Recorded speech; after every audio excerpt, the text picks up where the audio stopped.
Tanaiste, yesterday a young man by the name of Thomas Power was buried in Ballygunner in County Waterford.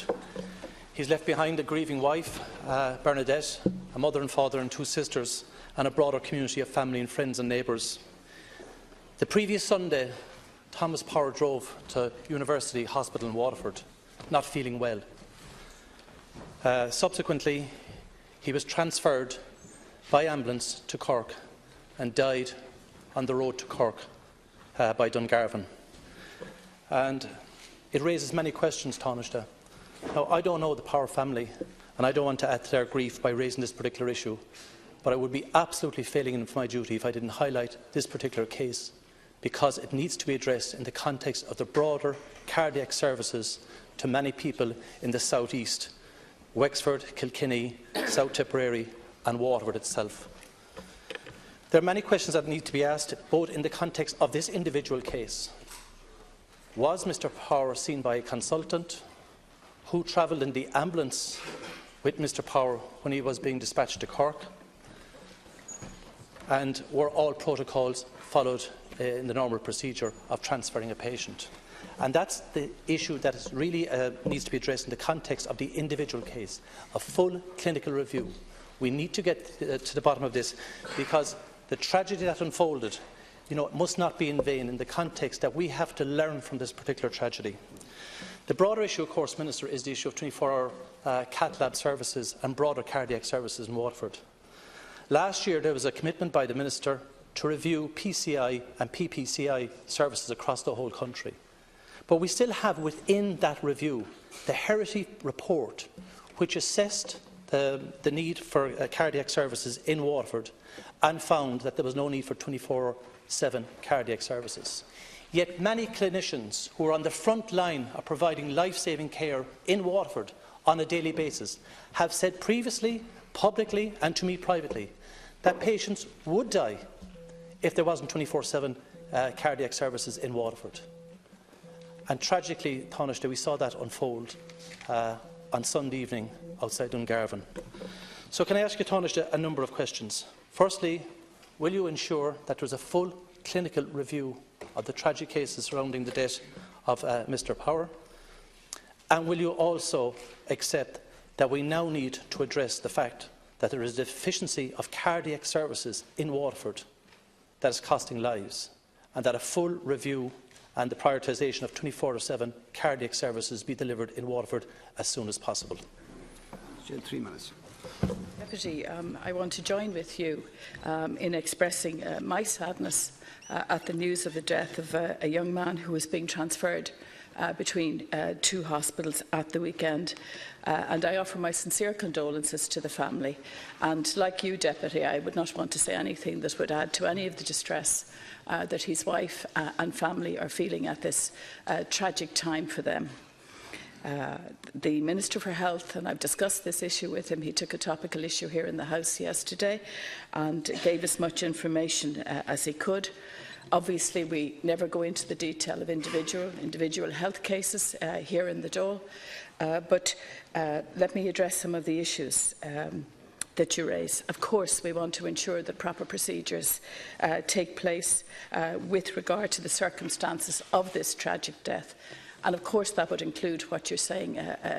Undoubtedly the hospital themselves will do a clinical review in the first instance, and then a decision would be taken on whether further action was needed or not. But that would be absolutely normal process and the right thing to do here.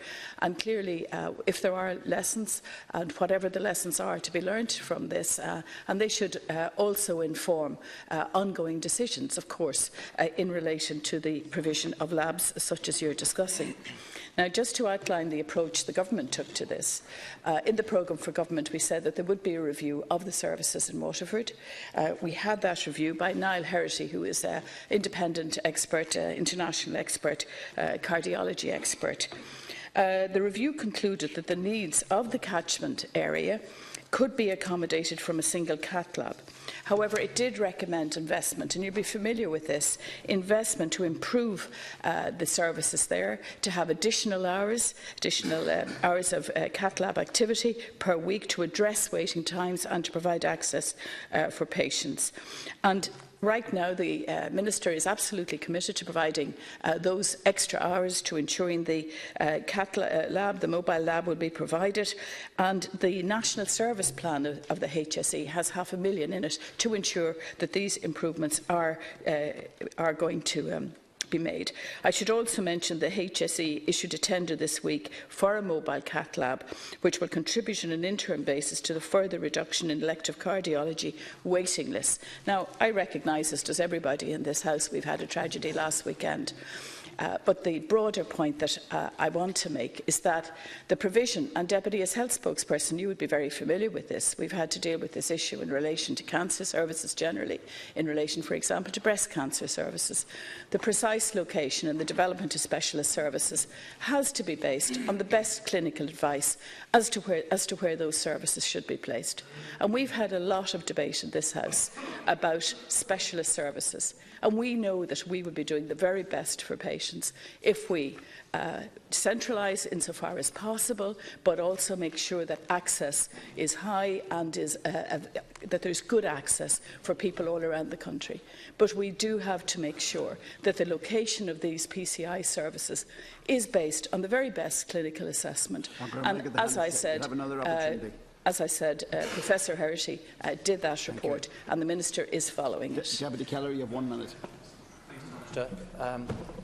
Of course, the issue here is that there is a lot of clinical advice from Waterford which suggests that the Herity report, in essence, is flawed, and it does not take into account the broader geographical challenges of the South East. The fact of the matter is, Tanaiste, as we sit here, there's 170,000 people who are more than 90 minutes from an acute cardiac service.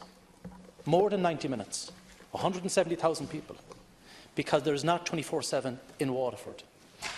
So there's a huge feeling of fear and anxiety in communities across the South East. And this particular tragic case brings it to the fore and very much to people's minds. So this issue can't be let rest. And the Herity report is flawed in many other ways, Tanaiste.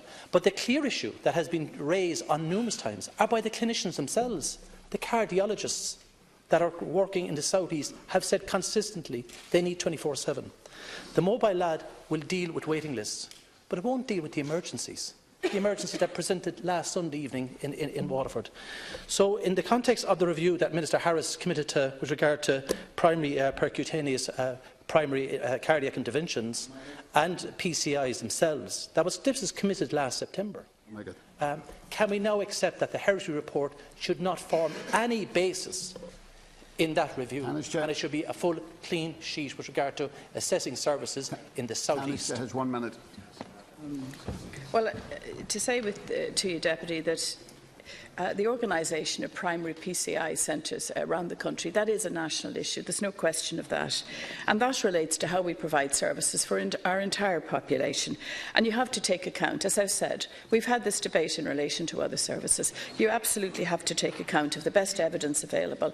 The best evidence was got from Professor Herity at the time. But can I say to you that there is a national review of the provision of PCI centres. It's important that we have that national review.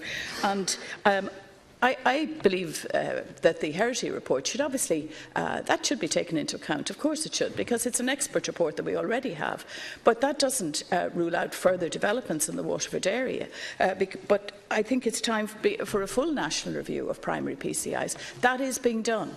But based on this country's population, we can only operate a limited number of PCIs. And I would say to you, Deputy, as health spokesperson, I think you recognise that the location of specialist services and access to them is extremely important. But it's not feasible in terms of giving the best service to patients to have a PCI centre in every county. But certainly every region needs to have access.